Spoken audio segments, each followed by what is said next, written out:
आमचे मित्र राहुलजी गोरे, इतर सर्व शिक्षक आणि विद्यार्थी मित्रांनो, खरं म्हणजे कोणीतरी पाहुणा आला म्हणजे आपल्याला आता भीती वाटत असेल की हे आता आपल्याला काहीतरी उपदेश करणार आहेत. कारण पाहुण्याचं काम असतं आल्याबरोबर सांगायचं हे करा ते करा. तुमच्या घरामध्ये पाहुणे आल्याबरोबर त्यांचा पहिला प्रश्न काय असतो? तुम्ही कितवीला आहात? दुसरा काय असतो? तुला किती मार्क्स पडले? आणि तिसरा काय असतो? तुम्हाला मॅडम आहेत की सर आहेत? पण तुम्ही त्यांना असं कधी विचारता का तुम्हाला 10वीला किती मार्क्स होते? तुम्ही विचारू शकत नाही. एकदा विचारून पहा. विचारलं तर ते पुन्हा तुम्हाला विचारणारच नाहीत तुम्हाला किती मार्क्स आहेत. कारण कसं असतं, आमच्या मोठ्या माणसांना उपदेश करायची सवय असते आणि उपदेश कुणाला करायचा? आमच्यापेक्षा जो कोणी लहान दिसेल, दिसला की लगेच त्याला उपदेश सुरू करायचा आणि तुम्हाला तर ते आवडत नाही. परंतु गंमत अशी असते, हे मोठी माणसं उपदेश का करतात? ते काहीतरी सांगू पाहतात. त्यांना आपल्याला काहीतरी सांगायचं असतं. आपल्यामध्ये तुम्हाला जर विचारलं, तुला मार्क्स किती? तुला किती? एखादा म्हणेल मला 90 आहेत, दुसरा म्हणेल मला 70 आहेत. हुशार कोण? 90 वाला. दोघांना समजा सांगितलं भाषण करा. 70 वाल्यानं छान भाषण केलं, 90 वाला घाबरला. हुशार कोण? मार्कावर काही नसतं. मार्क्स पडतात. मार्क्स पडणं म्हणजे बुद्धिमत्ता, असं तुम्ही अजिबात समजू नका. आपलं जे व्यक्तिमत्व आहे, सगळ्या गोष्टी आपल्याला आल्या पाहिजे. तुम्हाला मी गंमत सांगतो. एका मित्राच्या वर्गात मी गेलो, दुसरीचा वर्ग होता, छोटे मुलं होते. त्यांना माहीत नव्हतं पृथ्वी गोल असते वगैरे. मी त्यांना एक प्रश्न विचारला. म्हटलं, सूर्य कुठे उगवतो? ते म्हटले नाही पूर्वेकडं, ते म्हटले इकडं उगवतो, इकडं. कारण त्या गावामध्ये ते पाहायचे, इकडं पूर्वेकडं उगवतो. मावळतो कुठे? इकडं मावळतो, म्हणजे पश्चिमेकडं मावळतो. म्हटलं, तो दुसऱ्या दिवशी कुठं उगवतो? ते म्हटले पुन्हा इकडे उगवतो. म्हटलं, मग तो रात्रीतून तिकडे कसा जातो? तर एक जण म्हटला तो जमिनीखालून जातो आणि दुसरा एक मुलगा म्हटला तो आभाळातून जातो. मग मी त्याला विचारलं, तो आभाळातून जातो मग दिसत कसा नाही? त्यानं सांगितलं, तो चंद्रासारखा दिसतो. आता या मुलाला मठ्ठ म्हणणं अतिशय चुकीचं आहे.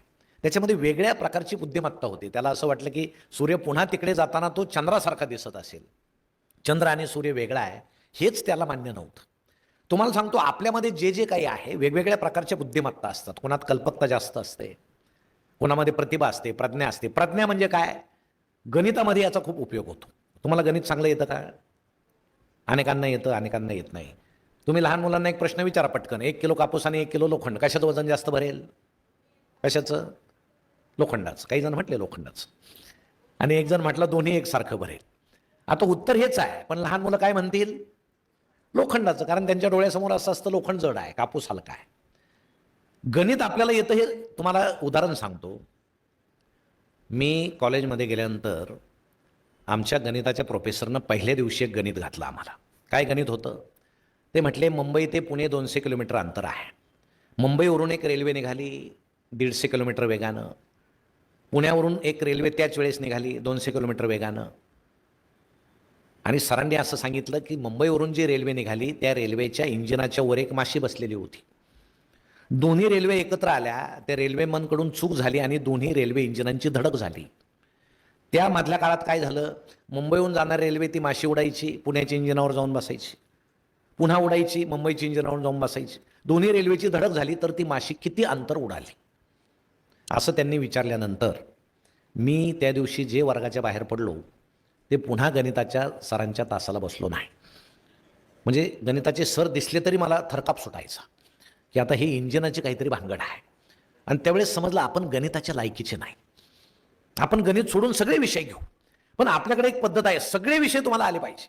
मराठी तितकी चांगली आली पाहिजे. आता सरकारनं कालच सांगितलं तुम्हाला हिंदी आता आलीच पाहिजे. हिंदी राष्ट्रभाषा आहे, भारताची भाषा आहे. मराठी आली पाहिजे, हिंदी आली पाहिजे आणि इंग्रजी तर आलीच पाहिजे. आपण इंग्रजी बोलल्याशिवाय आमच्या मम्मी पप्पाच्या चेहऱ्यावर आनंद दिसत नाही. मग तुम्ही भले इंग्रजीत शिवी द्या तरी ते म्हणतील गुड,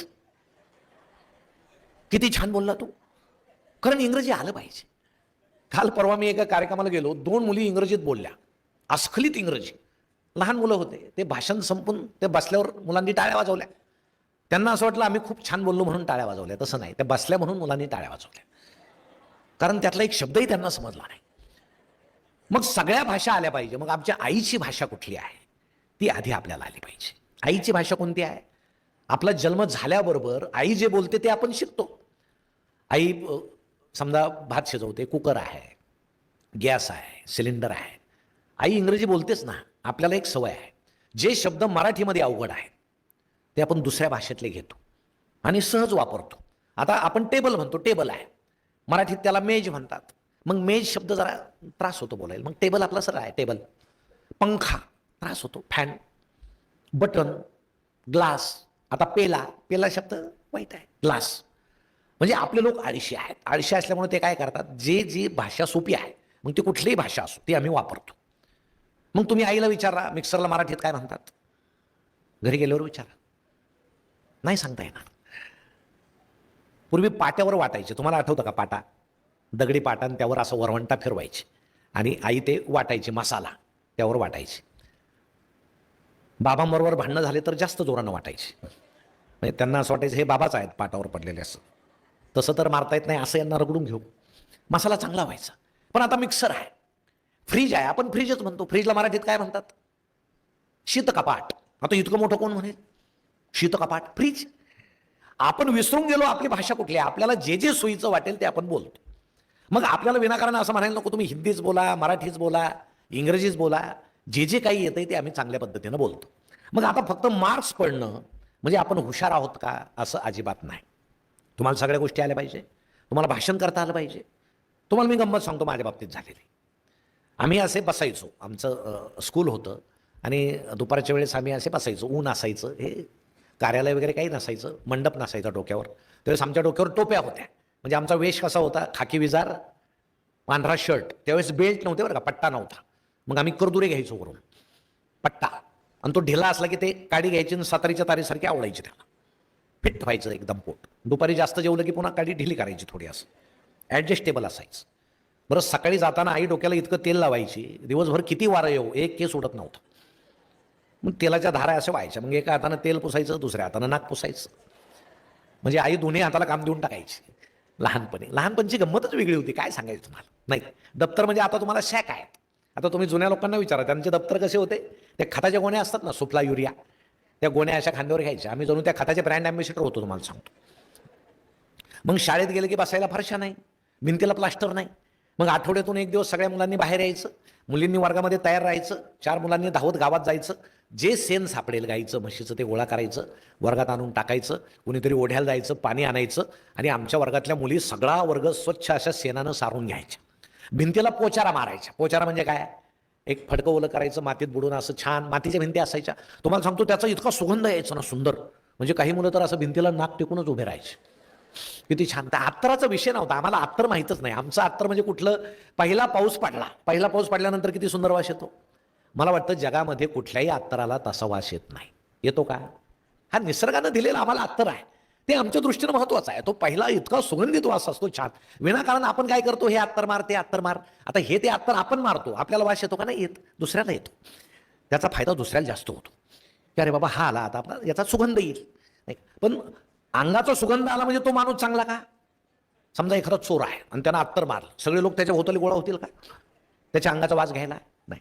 पण एखादा साधू आहे, संत आहे, त्याच्या अंगाचा काही वास येत नाही, अत्तर नाही, पण त्याच्या भोवताली गोळा होतील. म्हणजे आपलं वागणं शरीराच्या वासावर नसतं, मनाच्या वासावर असतं. आपलं मन कसं आहे, आपलं वागणं कसं आहे, त्यावर सगळं अवलंबून असतं. मग हे सगळे लहानपणीचे दिवस जर आम्हाला आठवले, तुम्हाला सांगतो की पूर्वीची, आता मुलांना आवडत नाही पूर्वी काय होतं आणि आता काय होतं. आम्हाला तुम्ही काय सांगतात म्हणे, आता आमची मम्मी पहा, तुम्ही आता सकाळी पाहता मम्मी मेकअप करते की नाही, कुठं लागणार जायला, करते, केला पाहिजे मेकअप. किती वेळ करते, 5-10 मिनिटं करीत असेल तर ठीक आहे, तासभर करते का, करत असेल तर तिला सांगा इतका वेळ काय त्याला घालू नको, कारण तुझ्या चेहऱ्यात काही बदल होणार नाही, आहे तो तसाच राहणार आहे. मग पूर्वीची आई मेकअप कसा करायची तुम्हाला सांगतो. मला माझी आई आठवते.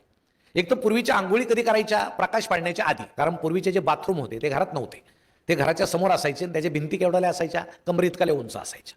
म्हणजे सगळ्या आमच्या आयांना तायांना बसून आंघोळ करावी लागायची, उभं राहण्याचं, कारण भिंती छोट्या होत्या. मग आत यायचं. मग आई कसा मेकअप करायची मला आठवतं, ती गळ्यामध्ये जाड मण्याचं मंगळसूत्र घालायची, एकच दागिना होता. नंतर 9वारी साडी घालायची. तुम्हाला काष्टी साडी माहीत आहे, 9वारी साडी, ती 9वारी साडी घालायची. त्या साडीला सुद्धा 4-5 रंगाची ठिगळं जोडलेले असायचे, लाल, पिवळं, निळं. तुम्हाला सांगतो वेगवेगळ्या साड्या मिळून एक साडी तयार केलेली असायची. म्हणजे आजची आमची आई नवरात्राला प्रत्येक दिवशी एका रंगाची साडी घालते, आमची जुनी आई मात्र एकाच दिवशी नवरात्र साजरी करायची, अशी परिस्थिती होती. सगळे रंग तिच्या साडीला होते. मग कपाळाला असं गोंदल्यासारखं असायचं. काय लावायची ती? कुंकू लावायची, रोज लावायची. ते मेन लावायची आधी. आता पूर्वी गोंदायचे अंगावर, त्याला आजकाल काय म्हणतात? टॅटू. टॅटू टॅटू तुम्ही काढता ना टॅटू? का काढता? तुम्ही पाहता एखाद्या खेळाडूनं टॅटू काढलाय, एखाद्या नाटानं टॅटू काढलाय, मग तुम्ही म्हणताय मला पूर्वी का त्याला गोंधणं म्हणायचे. का गोंधायचे पूर्वी माहित होतं का? मोबाईल नव्हते. समजा मुलगा, आम्ही जत्रेत गेलो, मुलगा हरवला, कसा ओळखायचा? मग ते सांगायचे त्याच्या डाव्या हातावर गोंधलेला आहे, त्याच्या खांद्यावर गोंधलेला आहे, त्याच्या पाठीवर गोंधलेला आहे, म्हणून गोंधायचे. तुम्हाला सांगतो आता नवीन मुलं इतकं गोंधतात की घरच्याला वाटतं हा हरवलेला बरा आहे. पायापासून डोक्यापर्यंत सगळं ते विचित्र होऊन जातं, जणू साप याच्या अंगावर फिरतायत. हे नको ते पाहून तुम्ही कशाला गोंधता? त्यानं कॅन्सर सुद्धा व्हायला लागलेत आता.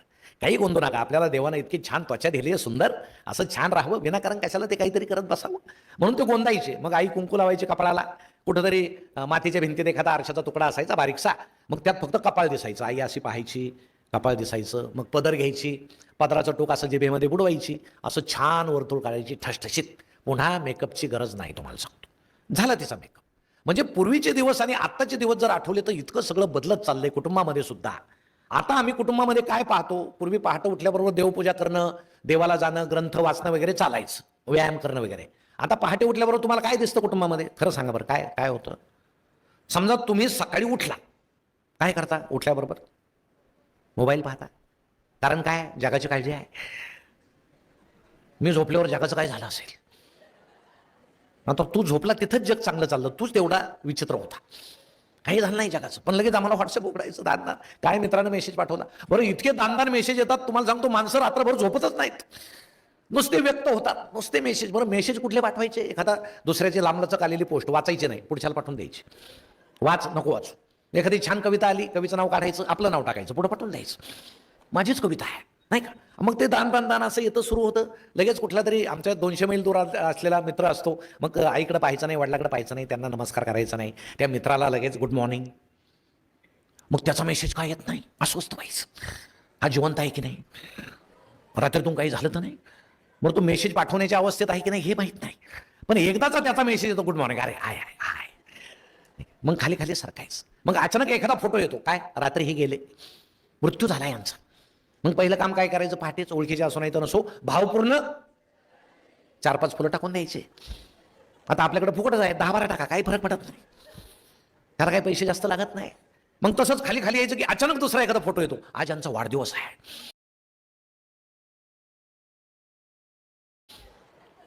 म्हणजे यांचा जन्म झाला, जगावर किती उपकार झाले. मग ओळखीचे असो नाही तर नसो, वाढदिवसाच्या वरचेच फुलं खाली टाकून द्यायचे.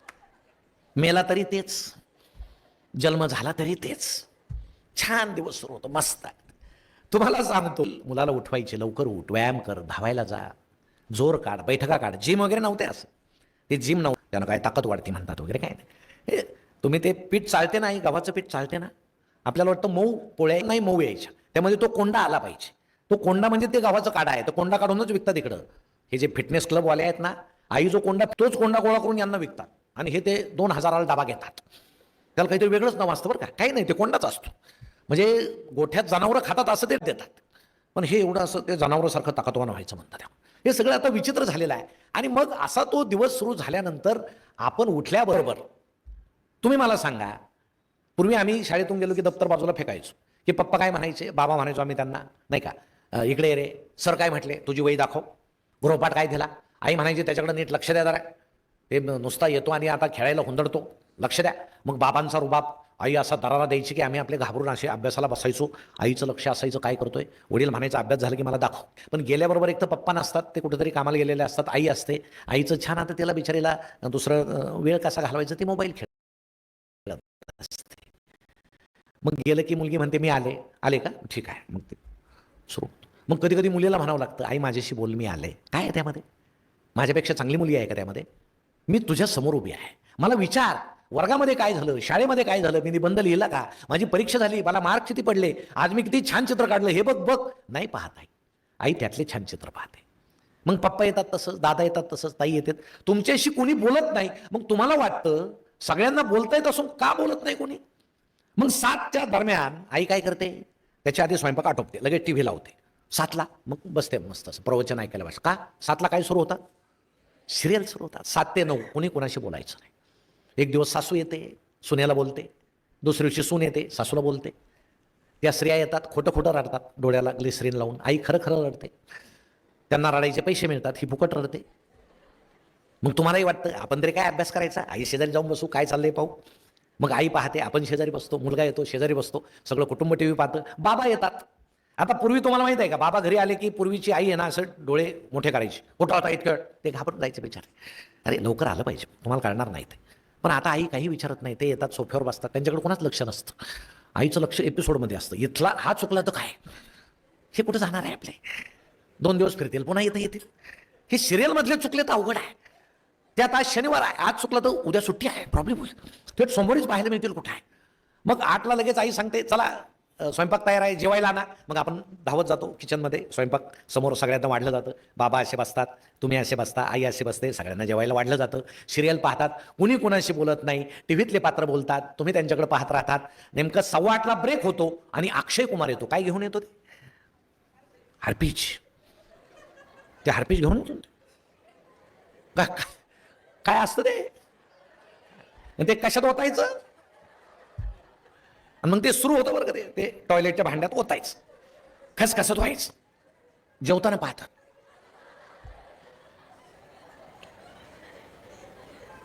मग नुसते पाहत नाही, आई बाबांना काय सांगते, पहा किती स्वच्छ निघतो हा त्यानं, उद्या घेऊन या, थोडी भाजी वाढू का तुम्हाला. बाबा तर घाबरूनच जातात, कुठल्या भांड्यातली भाजी त्याचा भरोसा राहिला नाही आता. मग तुम्ही अशा वेळेस काय केलं पाहिजे, तुम्ही फक्त आईला विचारा, हे सगळं पाहून तुला काय मिळतं. ते म्हणेल माझा वेळ जातो. बरं ठीक आहे, मी तुझ्या शेजारी बसले, तू माझ्याशी बोलली का. बरं याच्यामध्ये तर नुसते भांडणच दिसत आहेत. एखादी सून आहे, 4-5 स्त्रिया तिला घेरतात, कटकारस्थान करतात, यात चांगलं काहीच नाही. मग हा टीव्ही जर बंद केला, तू बातम्या लाव, बातम्यात काय चाललंय मला पाहू दे. एखादा हिंदी चॅनल लाव. आता सुनीता विल्यम्स इतके दिवस अवकाशामध्ये होती, ती आता खाली आली, मला पाहू दे काय चाललंय तिचं. ती खाली आल्यानंतर तिची परिस्थिती काय, तिला या गुरुत्वाकर्षणाशी जुळून घेता येईल का, ती वर कशी जगली इतके दिवस, काय खाल्लं तिनं, वर गुरुत्वाकर्षण नसताना ती कशी जगली मला एकदा पाहू दे. हे सगळे चॅनल्स लाव, मला पाहायचे. ही जिज्ञासा तुमच्यामध्ये पाहिजे. तुम्हाला सांगतो, तुम्ही जर असं म्हटलात तर पप्पांना आणि मम्मीला सुद्धा आनंद होईल की नाही आपण सिरियल बंद केली पाहिजे आणि यांना हे दाखवलं पाहिजे. पण असं होत नाही. आम्ही सगळे आता वाहवत त्याच्यामध्ये गेलेलो आहोत. तुम्हाला सांगतो, लहान मुलं मोबाईल खेळतात. आता एखादं लहान पोरगं झोपत नसलं, आई काय करते, गाणं लावून त्याच्या पोटावर टाकून देते, झोप. ते बिचारा ऐकतं अंगाई गीत, ते वेगळंच गाणं असतं काहीतरी, त्याला वाटतं हेच अंगाई गीत आहे. थोडंसं गोंधळ घालायला लागला की धर मोबाईल बैस, ते बसतं आपलं गेम खेळत बसतं काहीतरी. आता मोठे मुलं, तुम्ही आता मोठी झाला, तुम्हाला वाटतं हा आमचा हक्क आहे, कारण आम्ही आता मोठे झालो, मोबाईल वापरणं आमचा हक्क आहे. आमच्यासारख्याला वाटतं की सोयीसाठी वापरला पाहिजे म्हणून आम्ही वापरतो. आमचे म्हातारे आजोबा वगैरे वापरतात, आमच्या काळात नव्हता, जाता जाता तरी वापरू, ते वापरतात. सगळे मोबाईल वापरतात. मोबाईल वापरणं चूक नाही, मोबाईल चांगलाच आहे, पण त्याच्यामध्ये प्रलोभन आहेत. तुम्ही पुस्तक घेतलं तर पुस्तक तुम्हाला काही वाईट शिकवणार नाही, चांगलीच गोष्ट तुम्हाला पुस्तक शिकवेल. पण मोबाईल तुम्हाला चांगलीच गोष्ट शिकवेल असं नाही. तुम्ही विज्ञानाचे व्हिडिओज पाहता पाहता अचानक दुसरा एखादा व्हिडिओमध्ये येईल, तुम्ही म्हणाल यात काय, तुम्ही बटन दाबाल, अलिबाबाच्या गुहेसारखं ते तुम्हाला दूर दूर दूर फरफटत नेईल आणि त्याचा तुमच्या मनावर परिणाम होईल. तुम्हाला चटक लागेल, नाही हे छान आहे, हे पाहायला पाहिजे, मम्मी झोपली का, पप्पा झोपले का, आपण हे पाहायला पाहिजे. मला वाटतं ते काही वेगवेगळं पाहून गेम्स खेळून आम्ही मम्मी पप्पाला वगैरे फसवत नाही, आम्ही स्वतःला फसवतो. आम्ही स्वतःला फसवतो. त्यापासून दूर राहतो. काही गरज नाही त्याची. आता तुम्ही बसलात, कोणी मोबाईल पाहताय का, पाहत असेल चुकून एखादा, पण मी बोलतोय तुम्ही ऐकताय, काही बिघडलं का, नाही बिघडत, काही त्यानं बिघडत नाही. पण माणसाला वाटतं आता मोबाईल शिवाय पर्याय नाही, मोबाईल त्याच्या हातात असतो, जग त्याला वाटतं आपल्याशिवाय चालत नाही. तसं काहीही नसतं. म्हणून ते प्रमाणात त्या गोष्टी वापरल्या पाहिजे, आम्ही त्या वापरत नाही. सगळ्याचे फेसबुक अकाउंट आहेत की नाही, नसले तर काढा. आमच्या मोठ्या माणसांचे आहे, पप्पाचा आहे, मम्मीचा आहे, तोंडाला फेस येऊस तर फेसबुक खेळतात. तुम्हाला सांगतो, फोटो सुद्धा खोटा टाकतात, खरा टाकत नाही. आपला चेहरा चांगला नसला तर काय करायचं, एखादा सुंदर चेहरा टाकायचा. का रिक्वेस्ट जास्त येतात नाही का, तर चेहरा पाहून प्रत्यक्ष पाहिल्यावर ते बेशुद्ध पडायची वेळ येते कधी कधी. हे तर असं होतं, हे वेगळंच निघालं काहीतरी. नाही, हे सगळं फसवा फसवी आहे. आणि इतकी फसवा फसवी आहे. आता कोण आमच्या 10वी 11वी 12वीतल्या तरुण मुली असतील, ताई त्यांच्यासाठी सांगतो, इंस्टाग्राम आहे का, आहे बहुतेकांचं आहे. इंस्टाग्राम म्हणजे छान असतं, ते खूप छान असतं. इंस्टाग्राम म्हणजे ते आईबाप नसलेलं ते वधूवर सूचक मंडळच आहे, पालकाची गरज नाही. मग काही राज्यामध्ये गंमत अशी आहे, मुलांचे लग्न होत नाही कारण मुली कमी आहे. मग त्या राज्यातली मुलं सध्या काय करतात?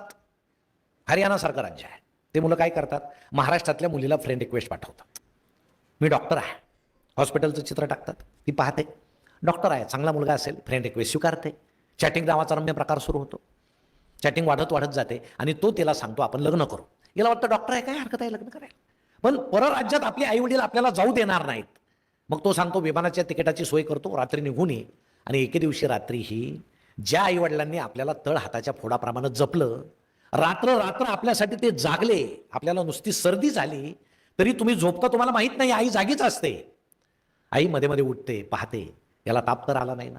रात्रीतून कितीतरी वेळेस तुमच्या अंगाला हात लावून जाते, तुम्हाला माहित सुद्धा नाही. पप्पा मध्ये मध्ये उठतात, याचं बरं आहे का, नाही तर हॉस्पिटल. रात्रभर जागतात आई बाप आपल्यासाठी. आणि आपण काय करतो, एका क्षणात त्यांना सोडून कोण कुठला अनोळखी तरुण तिकडे निघून जातो. मग ही तिकडे जाते, हा भेटतो, ती विचारते हॉस्पिटल कुठे आहे. मग तिथं गेल्यावर तिला सत्य समजतं, हा डॉक्टर नाही, याचं हॉस्पिटल नाही, हा मवाली आहे, हा गुंडा आहे, हा गँगस्टर आहे. तुम्हाला सांगतो आमची ताई फसवली जाते. 2024 साली तुम्ही पोलिसांचा रेकॉर्ड पहा, आमच्या महाराष्ट्रातल्या 30 मुली ज्या रेकॉर्डवर आल्यात त्या परराज्यामध्ये गेल्या, फसवल्या गेल्या आणि त्या परत आल्या. परत आल्यानंतर कोण तुम्हाला सांभाळील? आपले आईवडील सांभाळतील. कारण आपल्या आईवडिलांना माझा मुलगा मुलगी कसंही वागला तरी इलाज नसतो, त्यांना तुम्हाला जवळ घ्यावं लागतं. म्हणून आपण थोडं भानावर आलं पाहिजे का नाही. कुणाला आदर्श मानलं पाहिजे आपण डोळ्यासमोर? पहिले आदर्श आपली आई आहे, दुसरा आदर्श आपले पप्पा आहे. किती आपल्या, तुम्ही मला एक सांगा, तुमच्यातल्या कोणी एका मुलीनं वर येऊन सांगा की तुमचे आईवडील आता एसी मध्ये बसलेले आहेत, ते काही काम करत नाहीत, सगळी प्रचंड संपत्ती तुमच्याकडे आहे, ते तुम्हाला सांगतात तुला करायचं ते कर, काही घाबरू नको, जास्त ऊन लागलं की एसी देऊ बस आमच्यासारखं. कोणी आहे का असं? नाही. तुमचे वडील कुठेतरी कामासाठी गेलेले आहेत, आई कुठेतरी कामासाठी गेलेली आहे. बाथरूममध्ये साधा साबणाचा तुकडा जर असला बारीक तर तुम्ही तो लावत नाही. तुम्ही सांगता मम्मी मला नवा साबण दे, कारण हा साबण छोटा झालाय. मम्मी नवा साबण देते, तुम्ही तो छोटा तुकडा फेकून देता. तो तुकडा तुम्हाला पुन्हा कुठं दिसत नाही. तुम्हाला वाटतं हा तुकडा यांनी फेकून दिला असेल. फेकून दिला जात नाही, तो तुकडा आपले पप्पा लावतात. का लावतात? कारण मला काटकसर करून माझ्या मुलाला मला शिकवायचंय, माझ्या मुलीला मला शिकवायचंय. ही गोष्ट लक्षात. ते मोबाईल मधले नको ते चित्र पाहून पाहून आता आम्हाला आमची आई कुरूप वाटायला लागली. मित्रांनो, या जगामध्ये सगळ्यात सुंदर कोण असेल तर ती आपली आई आहे. आई इतकं जगात दुसरं सुंदर कोणी नाही, कोणीच नाही. ह्या गोष्टी आपण मनाशी ठेवल्या पाहिजे की मला यांच्यासाठी शिकायचंय, मोठं व्हायचंय. आपण जेवढे शिकून मोठे होऊ तेवढा. म्हणून संस्कार कुठं होतात? कुटुंबात. संस्कार म्हणजे काय? चांगल्या सवयी. दुसरे संस्कार कुठं होतात? शाळेमध्ये होतात. तुम्ही एकमेकांचे मित्र आहात, मैत्रिणी आहात, आपल्याला चांगले मित्र पाहिजे. तुम्हाला गंमत सांगू का? म्हणजे लहानपणी गंमत काय व्हायची, आमचे खेळ काय असायचे. रस्त्यानं चाललं की एखादा आमच्या वर्गातला मुलगा म्हणायचा, अरे तो बिडीचा तुकडा दिसतोय, बिडीचा ओढून पाहिजे का, धूर कसा निघतो. आता बाकीचे त्याला जर म्हटले हो तर ती ओढायची, पण एखादा म्हणजे फेकून दे, ते वाईट असतं, त्यानं कॅन्सर होतो. संगत कशी असावी? भानावर आणणारी असावी, आपल्या हो मध्ये हो मिसळणारी नसावी. आपले मित्र कसे असावेत? आपल्याशी स्पष्ट बोलणारे असावेत. तुम्ही जर काही करायला गेलात आणि मित्र जर म्हटले माझा पाठिंबा आहे, तो मित्र आहे असं तुम्ही समजू नका. त्या मित्रानं तुम्हाला सांगितलं पाहिजे चांगलं काय, वाईट काय. वर्गामध्ये तुम्ही शिकता, किती छान शिकता. सर तुम्हाला ज्ञान देतात. आता तुमच्याकडे नसेल पण महाराष्ट्रात काही ठिकाणी मी असं ऐकतोय, सर समोर ज्ञान देत आहेत, शिकवतायत आणि मागच्या बेंचवर बसून मोबाईल खेळतायत. असंही होतं. तसं करू नका. खरे गुरु तुमच्या वर्गामध्ये आहेत, ते सगळं ज्ञान तुम्हाला देतात. आम्ही ते करत नाही. म्हणून तुम्हाला मागाशी भाषेचं सांगितलं. आता इंग्रजी तर तुम्हाला आलीच पाहिजे, चांगली आहे. हिंदी तर तुम्हाला येत असेल. मराठी तर इतकी सुंदर भाषा आहे, आईची भाषा आहे, ती आपल्याला आलीच पाहिजे. पण भाषे वाचून काही अडत नाही असं माझं मत आहे. तुम्हाला गंमत सांगतो, जुन्या काळी एक गुरुजी होते आणि त्यांना एकच शब्द माहीत होता इंग्रजीतला. जुन्या काळातल्या शिक्षकांना इंग्रजी येत नव्हतं. त्यांना एकच शब्द माहीत होता, गेट आउट. गेट आउट म्हणजे काय? बाहेर हो. आणि त्यांनी तो एक दिवस वापरला वर्गात. ते एका मुलाला म्हटलं गेट आउट. ते बिचारं गेलं नसं, बाहेर उभं राहील, रडत उभं राहील. आता गुरुजींना त्याची दया आली. गुरुजींना वाटलं बिचार रडतं, याला आत बोलवलं पाहिजे. पण आता याला जर इंग्रजीत हाकललं आहे तर इंग्रजीतच बोलवलं पाहिजे. पण इंग्रजीत आत बोलवायला काय म्हणतात गुरुजींना माहित नव्हतं. काय करायचं? मग गुरुजी बाहेर गेले, त्याच्या पाठीशी पाठीमागे जाऊन उभे राहिले, वर्गाकडे बोट करत म्हणाले गेट आउट. ते बिचार वर्गात आलं. काही बिघडलं नाही, काही बिघडलं. पण आता गंमत अशी आहे, आमचं डोकं तेवढं सुपीक आहे का सगळ्या गोष्टी येण्या इतकं? असेल तर तुम्ही त्या बाजूलाचा. पण नसताना सुद्धा आमच्यावरती बळजबरी होते. आणि आमच्या पप्पांना हौस असते, माझ्या मुलं, काही मुलं इंग्रज शाळेत जातात पा, दिवसभर इंग्रज शाळा, घरामध्ये मराठी, गावामध्ये मराठी. काही मुलांना मराठी 1 to 100 मराठी येत नाही, इंग्रजीच येते. आता खेड्यातलं पोरगं जर असलं, त्याला जर मराठीत ते आकडे येत नसले, त्याला सांगितलं साखर आण, दुकानात जाऊन 20 रुपयाची साखर आण, आणि ते दुकानात जाऊन जर म्हटलं 20 रुपयाची शुगर द्या, काय होईल? दुकानदाराला समजणार नाही. तो म्हणाला आधीच माझी शुगर वाढली आहे, याला अजून कुठून द्यायचं? नाही, मराठी जिथं आपण जगतो तिथं ती भाषा आपल्याला आली पाहिजे. आणि माणसाच्या व्यक्तिमत्वाचा विकास कशानं होतो? भाषेनं होतो, आपल्या आईच्या भाषेनं होतो. म्हणून आधी आईची भाषा शिका, मग गरजेसाठी इंग्रजी शिका. पण पप्पांना हौस. एकदा एका पप्पांनी सांगितलं, सरांना इंग्रजीचे सर भेटले, म्हणे माझ्या मुलाकडे जरा लक्ष द्या, तो इंग्रजीचे उच्चार जरा त्याचे चुकीचे वाटतात मला. सर म्हटले ठीक आहे. मग वर्गात त्याला उभं केला आणि सर त्याला म्हटले म्हण बाळ इलेक्ट्रिसिटी. पोरगं म्हटलं इलेक्ट्रिसिटी. सर म्हटले चुकला, इलेक्ट्रिसिटी नाही, इलेक्ट्रिसिटी सिटी. पोरगं म्हणायचं इलेक्ट्रिसिटी. तासभर हाच खेळ सुरू होता. तुम्हाला सांगतो पिरियड संपल्यावर सर त्याच्या नादाने इलेक्ट्रिसिटी म्हणायला लागले. संध्याकाळी त्याचे वडील भेटले, म्हणे काय तुमचा मुलगा काय झालं? म्हणे अहो तो इलेक्ट्रिसिटीला इलेक्ट्रिसिटी म्हणतो. त्याचे वडील म्हटले जाऊ द्या सर, त्याच्या बुद्धीची कॅपॅसिटीच तेवढी आहे. सरांना धक्काच बसला. मग आता पोरगं इलेक्ट्रिसिटीला इलेक्ट्रिसिटी म्हणतं, बाप कॅपॅसिटीला कॅपॅसिटी म्हणतो. यांच्या घरात टीटीचे इंजेक्शन जास्त दिलेलं दिसत आहेत. दुसऱ्या दिवशी सर निघाले शाळेमध्ये, आजोबा बसलेले ओट्यावर. म्हणे आजोबा काय तुमचं घर? म्हणे काय झालं? अहो तुमचा नातू इलेक्ट्रिसिटीला इलेक्ट्रिसिटी म्हणतो, त्याचे वडील कॅपॅसिटीला कॅपॅसिटी म्हणतात. आजोबा म्हटले सर इकडे या. सरांच्या कानात म्हटले आहे ते बरं आहे, कृपया प्रकाराची पब्लिसिटी कुठं करू नका. आता असं एखादं घर भेटलं तर अवघड आहे. म्हणून वर्गामध्ये आम्ही काय शिकतो? आपल्याला प्रश्न पडला की आपण उभा राहून सरांना विचारलं पाहिजे, सर मला असा प्रश्न पडलेला आहे. आम्ही नाही विचारत, आम्ही घाबरतो. नाही वर्गात तुमचं धाडस झालं, सर बाहेर भेटल्यावर त्यांना विचारा, सर मला शंका आहे, असं का घडतं? पृथ्वी जर गोल असेल तर असं का घडतं? तुम्ही सरांना विचारा. इतके पक्षी आहेत, शेकडो पक्षी आहेत, चिमण्या आहेत, कबूतर आहेत, सगळे. तुम्हाला पक्षी मेलेले आढळतात का रे रस्त्यावर? पक्षी कसा मरतो? पक्षी एक तर शिकारी त्याला मारतो किंवा तो तारेला चिपकतो. पण पक्षी म्हातारा झाला आणि मेला असं तुम्हाला कुठं दिसलंय का? नाही दिसलं. मग का पक्षी मरत नाहीत का? पक्ष्यांचं वय किती असतं? 30 दिवस, 40 दिवस, 60 दिवस. तुम्ही सरांना विचारा की माणसं म्हातारे होऊन मरतात, वृद्ध होतात. हे एवढे सगळे पक्षी आहेत, अहो हे म्हातारे होऊन मेलेले दिसले पाहिजे ना. रस्त्यावर पडलेत, झाडाखाली पडलेत, दिसत नाहीत. मग पक्षी मरतो की नाही? का मरतच नाही? एका शास्त्रज्ञाला हा प्रश्न पडला. मग तो एका झाडाखाली बसला, खुर्ची घेतली, वही घेतली. त्या झाडावर शेकडो पक्षी यायचे रोज. मग तो लक्ष द्यायचा, हे आता खाली पडेल, एखादा म्हातारा होईल. एकही पक्षी खाली पडताना त्याला दिसला नाही. मग त्या शास्त्रज्ञानं जो शोध लावला, त्या शोधाला अजून कोणीही आव्हान दिलेलं नाही. त्याच्या पलीकडे कोणी शोध लावलेला नाही. त्या शास्त्रज्ञानं असा शोध लावला की पक्षाला 6 सेन्स असतो. जसे आपल्याला पंचेंद्रिय आहे, तसं पक्षाला एक 6वं इंद्रिय असतं जे दिसत नाही. आपल्याला सुद्धा आहे. कधी कधी आपल्याला पुढची होणारी गोष्ट कळते की नाही, की होणार आहे असं आपल्याला पुसटसं कळतं, होणार आहे. ते 6वं इंद्रिय आहे. तसं पक्षाचं ते स्ट्रॉंग असतं.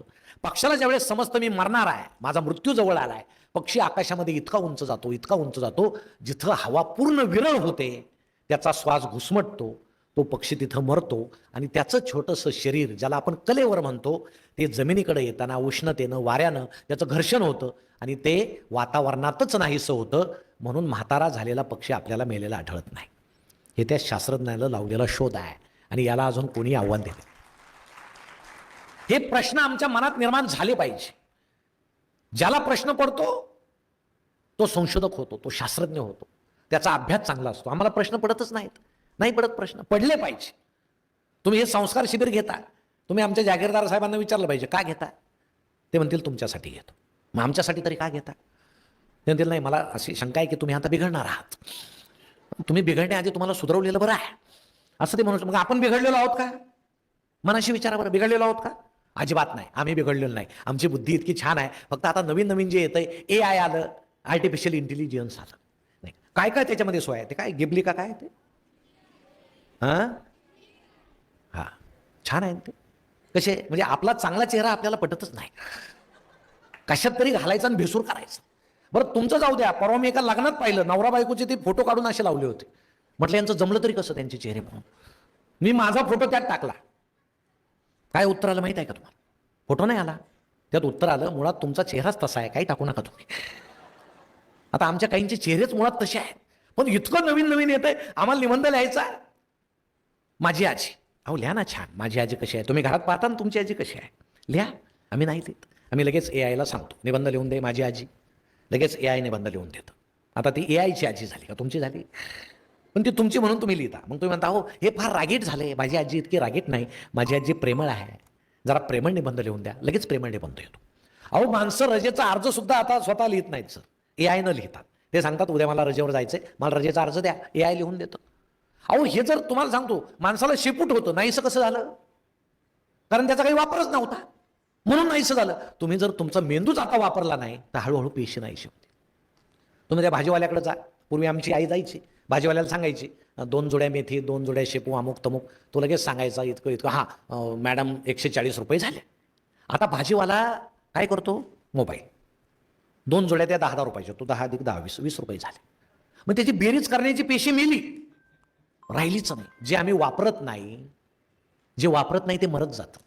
म्हणून आता तुम्हाला सांगतो काही माणसं कुणी भाषण करते ना ते सुद्धा त्यांना समजत नाही, ते असे पाहतात. मी आता महाराष्ट्रभर जातो ना, विनोद झाल्यावर बाकीचे मुलं हसतात, हे नुसतं असं पाहतं. समजून घ्यायचं हे मोबाईलच्या आहारी गेलेलं आहे, त्याला काही समजत नाही, ते असं पेशी त्याच्या ठेसल्या गेलेल्या आहेत.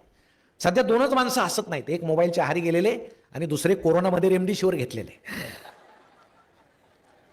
ज्याला 10-12 रेमडेसिवीर दिलेत ना त्याला अजूनच सुचत नाही काय चाललंय, पण ते नुसते जगतायत असे मस्तपैकी. नाही तर तुम्हाला कुणी जर बिघडलेलं म्हणत असेल तर तुम्ही सांगा आम्ही बिघडलेलो नाही. तुमच्या काळात आता तुम्हाला जर वडील म्हटले तुला काही कळतं का नाही, मी फाटकी चड्डी घालायचो, मग तुम्ही म्हणायचं मग माझी फाडता का? आता माझी चांगली आहे, तुम्हाला वाईट वाटतंय का? आता तुमच्या वडिलांनी तुम्हाला फाटकी दिली, यात काय फार अभिमानाची गोष्ट होती का? आता तुम्ही चांगले आहात, मला चांगली दिली. आता मी जर नाही चांगला राहिलो तर माझ्या पोराला फाटकी देईल, आणि फारच वाईट वागलो तर देणार सुद्धा नाही. हे तुम्ही म्हटलं पाहिजे. पण मग फाटकं घालायचं का? घालायचं का फाटकं? कुठेतरी सिनेमात पाहायचं. आता ते सिनेमात त्या नटनट्यांना कपडे देतात, निर्माते देतात, घाला, आणि दिल्याबरोबर काढून घेतात. आपण ते पाहतो, अरे ते फॅशन आहे. काही मुलं तुम्हाला सांगतो घालतात ते, म्हणजे शहरात घालतात ठीक आहे, खेड्यात घातले तर कुत्री मुंगतात कोणाला नाही. मी मध्यंतरी गेलो होतो एका गॅदरिंगला पुण्यामध्ये, समोरून तरुण तरुणींचं टोळकं येताना दिसलं. तरुण होते, तुम्हाला सांगतो अक्षरशः बॉम्बस्फोटात उद्ध्वस्त झाल्यासारखे दिसत होते. कोणाचे इथं फाटले, कोणाचे इथं फाटले, कोणाच्या पॅन्टीत गोळ्या शिरल्यात, सगळे छिद्र. आणि आई सुद्धा सांगते तो मधला नाही का, तो मधला नाही का, तो पॅन्ट फाटलेला तो माझा आहे. काय कौतुक आहे, म्हणजे आता कौतुक कशाचं वाटावं नाही. हा पूर्वी तुम्ही यांना विचारा, तो ही यायची बोहरीन, तिच्या डोक्यावर असे जर्मलचे हंडे वगैरे असायचे, बरण्या असायच्या काचेच्या गल्लीमध्ये, आणि ती मोठ्यानं ओरडायची फाटके कपडे द्या आणि बरणी घ्या. मग घरातली आमची आई फाटकी पॅन्टी धोत्र वगैरे द्यायची, 2 बरण्या घ्यायची. नाही आता हे मुळात म्हणजे चांगली पॅन्ट 1000ला आहे, फाटलेली 2000ला आहे. मला समजत नाही, फाडून शिवतात की शिवून फाडतात. म्हणजे नका घालू, कशाला घालताय? आम्हाला केस किती छान दिलेत. आता तुम्हाला, आम्हाला नाही, आमचे गेले आता, आणि गेले पाहिजे. म्हणजे माझं तर मत कसं आहे की जुन्या माणसांचे केस का जातात? देव सांगतो आता नवीन मुलं जे तान्हे जन्माला घालायचे त्यांना जावळ पाहिजे, मग तुमचं काढून नेतो वरून. असे ते कारंजासारखं असतं. असं देव स्वतःचं काही वापरत नाही, तुमचंच घेतो तुम्हालाच देतो, करा भाऊ वगैरे, असं नाही, अशी गंमत असते नाही. आणि मग आमचे गेले, आता तुम्हाला किती छान केस आहेत, तुम्ही किती सुंदर दिसता, असं कट मारायचं वगैरे छान, पण तुम्ही काहींचं कटिंग पहा, असं अर्ध इकडून अर्ध. मी तर एकाला विचारलं, ते तू अर्धीच कटिंग केली, नाभीमध्येच पडून गेला का? तो नाही, ही पूर्ण कटिंग आहे काका. हो, हिला जास्त पैसे लागतात, साधी करायला 40 लागतात, हिला 80 लागतात. ते कोरीव काम करावं लागतं नाभ्याला, आणि त्याचं भूमिती खूप चांगला आहे, सरळ कोण, त्रिकोण, असे अष्टकोन वगैरे. कधी कधी चिमणीसारखं घरटं करतो तो असं, पण चिमणीला वाटतं घाट्यात जाऊन बसावं, अशी ती परिस्थिती. अहो चांगलं दिसणारं पोरगं बेसूर दिसतं. म्हणजे पोरगं कटिंगला गेलं परत आलं तर वडील त्याला विचारतात कोण पाहिजे, तो सांगतो मी तुमचाच भांड्या आहे. असं आहे, भांड्या आहे, माझं म्हणायला लाज वाटते रे, भांड्या जा चंपी करून ये, पुन्हा 100 रुपये लागू दे चंपी करून ये. वडिलांना ते पटत नाही, कारण बाहेरचे लोक म्हणतील अहो ते तुमचं भेटलं होतं ते तुमचंच आहे का काय, ते असं फिरतंय ते माकडासारखं. आता काय काय उत्तर द्यायचं? तर आपण इतकं निसर्गानं इतकं सगळं छान दिलं आहे. तुम्हाला सांगतो निसर्गानं सगळं सुंदर आपल्याला दिलेलं आहे.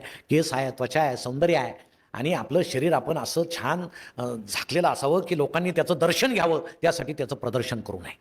लोकांनी त्याचं दर्शन घेतलं पाहिजे, हे आपल्या मनामध्ये एकदा निर्माण झालं. आणि तुम्हाला सांगू का, इतकं सगळं लक्षात ठेवण्याऐवजी एकच सांगा, तुम्ही मम्मी पप्पाला एक सांगा, मम्मी आणि पप्पा तुम्हाला लोक नावं ठेवणार नाहीत असं मी वागेल.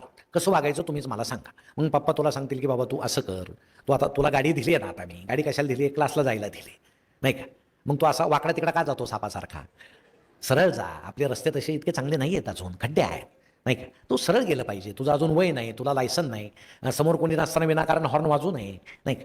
असं तुम्हाला पप्पा सांगतील, कारण आपल्या वयात होत असतं. आणि तिसरे संस्कार कुठं होतात? समाजामध्ये. हा समाज आहे. तुम्ही मी सगळे समाज. आता समाजात काय चाललंय? मी कुठल्या धर्माला नावं ठेवत नाही. प्रचंड मिरवणूक आहे, सगळ्यांच्या मिरवणूक आहे. दान दान. अहो, देवाला शांतता आवडते, पण आता डीजे लावतात. डीजे, तो डीजे तर इतका भयानक असतो. कसं तुम्हाला सहन होतो सगळं? मी तर सांगत असतो एखाद्या जुन्या माणसाला, तुला जर हृदयाचा काही प्रॉब्लेम असेल आणि हृदयाच्या टेस्ट करायचे असेल तर तू डॉक्टरांना पैसे घालू नको. तू काय कर, जिथं डीजे सुरू आहे तिथं जाऊन उभा राहा. तुला जर काही झालं नाही तर समजायचं ठणठणीत आहे, आणि काही झालं तर गेलं तू तिथंच जाणार. बाकीचे म्हणतील मिरवणूक संपल्यावर याला उचलू आपण, लगेच उचलण्यात काय अर्थ नाही. असं डीजेचं दान दान दान. आम्ही देवाच्या पाया पडतो एक तासभर. तो देव तुम्हाला सांगतो की बाबा तुला सगळं मी दिलंय, हात दिले, पाय दिले, डोकं दिलंय, तू कशाला माझ्यासमोर ते जोडून बसला? उठ, काम कर. तुला मी पृथ्वीवर कशाला पाठवलंय? रात्रंदिवस माझी भक्ती करायला नाही पाठवलं. देव कुठं देवळात नसतो, तो मनात असतो. आपल्या मनात तो देव पाहिजे, नाही मनात पाहिजे देव आपल्या. आता आमचं इथं किती गुरुद्वारा आहे, आम्ही इथं आल्यावर डोकं टेकवतो, आम्हाला इतकं छान पवित्र वाटतं. गुरु हे खूप मोठी माणसं होऊन गेले, खूप मोठी. त्यांनी समाज घडवला. आता काही आपले आई वडील काय दिंडीला जातात पंढरपूरला महिन्याला. आता दिंड्यांची संख्या फार वाढली. म्हणजे विठ्ठलाविषयी प्रेम वाढलं असं मी म्हणत नाही, घरात प्रॉब्लेम व्हायला लागलेत म्हणून ते आता दिंडीला जायला लागले. पण काहींचे काही पहा, घरामध्ये आई वडील बसलेत, त्यांना पाणी नाही, त्यांना वेळेवर जेवण नाही, हा दिंडीला चाललाय. दर महिन्याला तिथं पंढरपूरला जातो आणि बापाला इकडे जेवायला नाही असून मग एखाद्या दिवशी विठ्ठल काय करील? पायाखालची वीट काढून याच्या डोक्यात घालेल. तो नल मूर्ख माणसा, घरात तुझ्या विठ्ठल आहे, इकडे कुठं बोंबलत निघाला तू? आपला बाप म्हणजे आपला विठ्ठल आहे की नाही? आपली आई म्हणजे रुक्मिणी आहे. आपले आई वडील म्हणजे आपले देव आहे. त्यांना आधी पूजा, त्यांना सुख द्या, तर दुसऱ्या देवाकडे जा. पण आता समाजामध्ये हे सगळं इतकं चाललंय, दणदणाट चाललाय, म्हणजे प्रदूषण होतंय. समाज तुमच्यावर संस्कार करील का? अजिबात करणार नाही. वाईट माणसांच्या नादी लागू नका, वाईट मित्रांच्या नादी लागू नका. असे छान राहा. पुस्तकं वाचा. तुमच्या घरात पुस्तकं आहेत का? पाहुण्याचं समाधान करायचं बोला. नाही हो, येऊ का पाहायला? असतील, असले तर उत्तम आहे, असू द्या. नसले तर पप्पांना सांगा. मोबाईल कितीचा आहे? 40,000चा. टी व्ही कितीचा आहे? 2,00,000चा. घरात पुस्तक आहे का? गुरु गोविंद सिंगाचं पाहिजे, छत्रपती शिवाजी महाराज पाहिजे, आंबेडकर पाहिजे. पुस्तकं ठेवा ना घरामध्ये, वाचा. त्या गोष्टी वाचा, मजेशीर असतात. आम्ही नाही त्या गोष्टी वाचत. मग पुस्तकं आमच्यावर संस्कार करतात, पुस्तकं पाहिजे. आणि असे संस्कार शिबिर पाहिजे जिथे येऊन आम्हाला बोलता येईल.